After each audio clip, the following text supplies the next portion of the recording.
Hi. Sarah from The Upcoming. Such a pleasure to speak to you. Maybe you can just give us an intro to The Gentleman. What can people expect, but particularly from your character? So The Gentleman is a TV show kind of based in the same world as Guy Ritchie's movie, The Gentleman, from 2019, and it takes the idea that there are these kind of families, these aristocratic families, have been leasing their land to gangsters for years in order to bring in cash in these sort of dwindling, crumbling empires.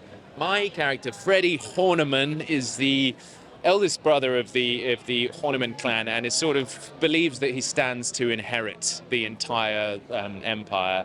Only fate and his dad's will has other plans in store for it.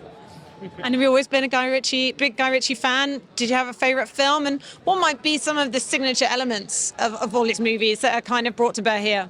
Yes, I was always a huge Guy Ritchie fan. You know, I was a big kind of like film buff in my teens. Pretty much what I did was just sit and watch movie after movie after movie. I think for me it's Snatch. I mean, Lock, Stock was obviously the OG, but for me it is Snatch. There's just so many amazing characters, the way the plot all fits together. I'm a big fan of Rock and Roller as well. I think is kind of a banger. There's something really classy and cool. Maybe there's DNA with this in that movie too. I mean, I think those kind of insane quick cuts, you know, like text appearing on the screen. There's a sort of vibe and an energy to it. Great needle drops, amazing clobber. You know, it's just a kind of feel and a vibe, isn't it? I think that is unmistakably his. Yeah.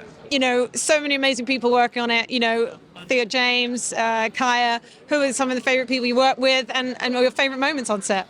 I mean, you know, Kaya and Theo and I have sort of hung out a lot during the course of making it, you know, and I think we'll continue to do so afterwards. It was, but you know, it was amazing. Chanel Cresswell plays Wham Tam. My wife in it is like, I was a big fan of hers anyway from This Is England, which she's amazing in.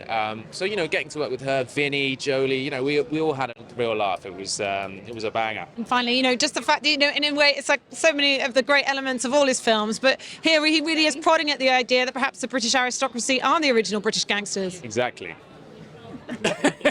Short answer. Exactly. He is, totally. No, he is. Sorry, I wasn't trying to be glib there. I was trying to be cool, and it totally didn't work.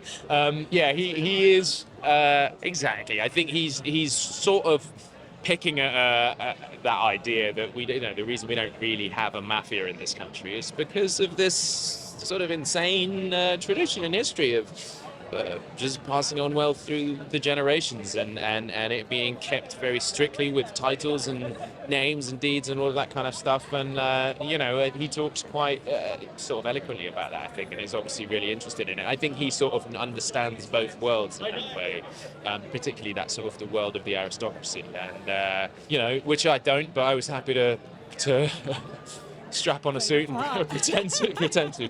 Yeah, you know what? I feel like it was more for me about trying to figure out because he's so big and brash. It's about trying to figure out where that could sort of fit into the story. At what points do we need him to be explosive, and what points do we need him to kind of like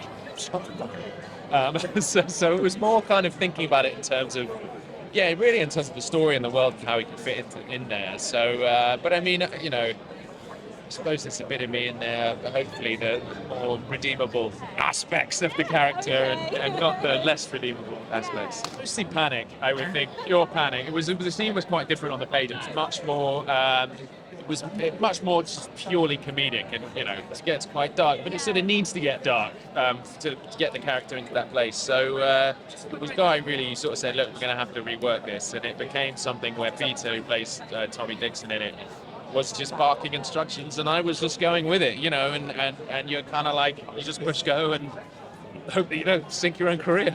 Gosh, good question. Well, when I was, I mean, I'm going to get in trouble with the Canadian government here, but when I was 19, me and my buddy went traveling in Canada, and we hopped a fence into a national park. I mean, this is one of these things I look back and I'm like, now I have sons. I'm like, oh God. We hopped over into a national park and we camped for about 2 weeks in this area, and we regularly saw bears.